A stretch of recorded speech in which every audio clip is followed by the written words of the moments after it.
ঈদের ছুটি শেষে আবার রাজধানীতে ফিরতে শুরু করেছেন মানুষ। কমলাপুর রেলওয়ে স্টেশনে ছিল না যাত্রীর চাপ, তবে সামনে টানা ছুটিকে ঘিরে এই চাপ বাড়তে পারে বলে ধারণা করছে কর্তৃপক্ষ।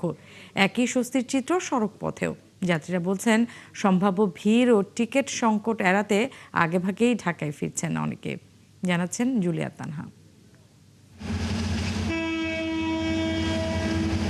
ঈদের আনন্দ, প্রিয়জনের হাসি আর চেনা উঠোন বাড়ি সবকিছু পেছনে ফেলে আবারও কর্মব্যস্ত জীবনের টানে ফিরছেন মানুষ।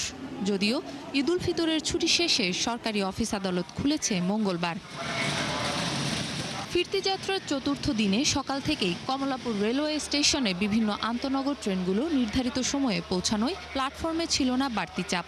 নেই ঝুঁকি নিয়ে ট্রেনের ছাদে ঢাকা ফেরার চিত্র। এই তো ঈদের পরের কয়েকদিনের ছুটি, এরপরে তো অফিস শুরু হয়ে গেছে।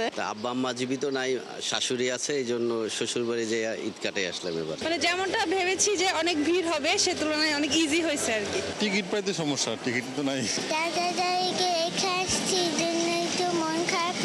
মাদ্রাসা খুলে যাবে, আম্মু আব্বু জব করে, এই কারণে আগে আগে চলে আসা। যাদের ছুটি যতদিন তাদের তখনই। আমার আজকে ছুটি শেষ, আমার আজকে আসতে হলো। কোনো জ্যাম নেই, কোনো সিন্ডিকেট নেই।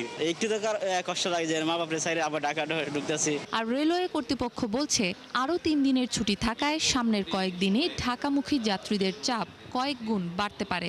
ঈদ যাত্রার পরবর্তী সময়ে আমরা যে যাত্রী চাপ দেখতে পাই, এখনো সেই যাত্রী চাপটা পরিলক্ষিত হয়নি। পরিবার পরিজন বাড়িতে রেখেই তারা শুধু কর্মস্থলে যোগদান করেছে, যার জন্য আমরা যাত্রী চাপটা এখনো দেখতে পাইনি।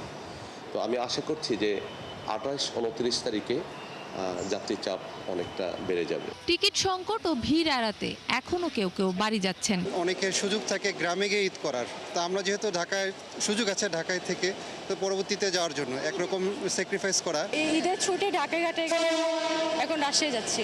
আমি কোন থেকে আসি না, আমি যাচ্ছি। টিকিট পেতে আমি অনলাইনে টিকিট কাটছি, কিন্তু কোনো সমস্যা হয়নি। না, তাতে কোনো সমস্যা না। আমি টিকিট কাটছি অনলাইনে, টিকিট সংগ্রহ করে নিয়েছি। বাড়ি এমনিতে আমার বাবার বাড়ি যাচ্ছি, এমনিতে কোনো সমস্যা নাই, আমরা ট্রেন দিয়ে যাতায়াত করি। স্বস্তিতে ঢাকা ফিরছেন সড়ক পথের যাত্রীরাও, তবে ভাড়ার বিষয়ে রয়েছে মিশ্র প্রতিক্রিয়া। না, কোনো ভোগান্তি ছিল না। সুন্দরভাবে আমরা ঈদ কইরা বাড়িতে আসছি। সব বাইরে আমরা একসাথে রমজান ঈদে আমরা একসাথে করি আর কি। আমি তো কুমিল্লা থেকে আসছি, মানে ভাড়া এত বেশি ছিল না। আলহামদুলিল্লাহ, যাওয়া আসাটা যথেষ্ট স্বস্তিদায়ক ছিল, আর ভাড়া আমাদের সাধ্যের ভিতরেই ছিল। তবে আগামী 2-1 দিনে সড়ক পথে ভিড় আরও বাড়বে বলে মনে করছেন পরিবহন সংশ্লিষ্টরাও। জুলিয়া তানহা, 71, ঢাকা।